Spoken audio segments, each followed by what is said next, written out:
بسم اللہ الرحمن الرحیم۔ السلام علیکم ورحمۃ اللہ وبرکاتہ۔ مومنین کرام، امام جعفر صادق علیہ السلام کا فرمان ہے، فرماتے ہیں لوگوں کا تمام علم چار چیزوں کے اندر پایا جاتا ہے۔ فرمایا وجدت علم الناس کلہم فی اربع، فرماتے ہیں کہ لوگوں کے پورے علم کو میں نے چار چیزوں کے اندر پایا ہے، یعنی اگر یہ چار چیزیں حاصل کر لیں تو گویا کہ مکمل علم حاصل کر لیا ہے۔ اولھا ان تعرف ربک، سب سے پہلی چیز فرماتے ہیں کہ پروردگار کی معرفت ہونی چاہیے۔ تیرا پروردگار کون ہے تو یہ جان لے، کون ہے وہ ذات کہ جو تجھے پالنے والی ہے، جو تیرا رب ہے، اس کی معرفت حاصل کر۔ والثانی ان تعرف ما صنع بک، اور دوسری چیز یہ ہے کہ یہ معرفت حاصل کر لے کہ اس نے تیرے لیے کیا کیا کچھ کیا ہے۔ اللہ تبارک و تعالیٰ کی نعمتوں کو جان لے کہ تو اللہ تبارک و تعالیٰ کی نعمتوں میں گھرا ہوا ہے، اور اللہ تبارک و تعالیٰ کی نعمتیں انسان کے وجود پر اتنا زیادہ ہیں، اتنا زیادہ بہتات ہے نعمتوں کی کہ انسان کثرت کی وجہ سے متوجہ ہی نہیں ہوتا ہے، کیونکہ ہر وہ چیز جو بہت ہی زیادہ ہو جائے اس کی جانب انسان متوجہ نہیں ہوتا ہے، اس کے اندر غور و فکر نہیں کرتا ہے۔ یہی وجہ ہے کہ جب نعمت ختم ہوتی ہے تو انسان کو اس نعمت کی اہمیت کا احساس ہوتا ہے کہ یہ نعمت میرے لیے کتنا اہم تھی۔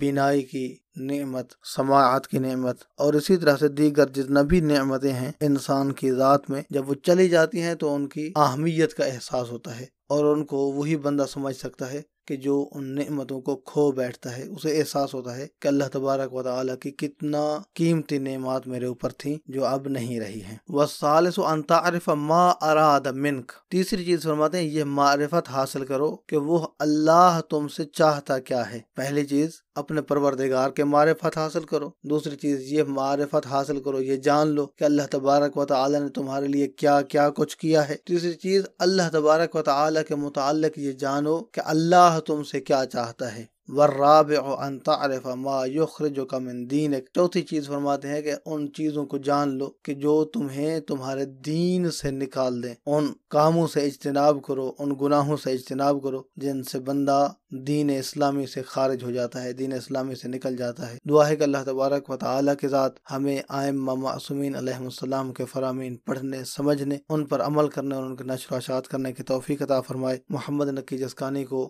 شیعہ پوائنٹ سے اجازت دیجیے۔ والسلام علیکم ورحمۃ اللہ وبرکاتہ۔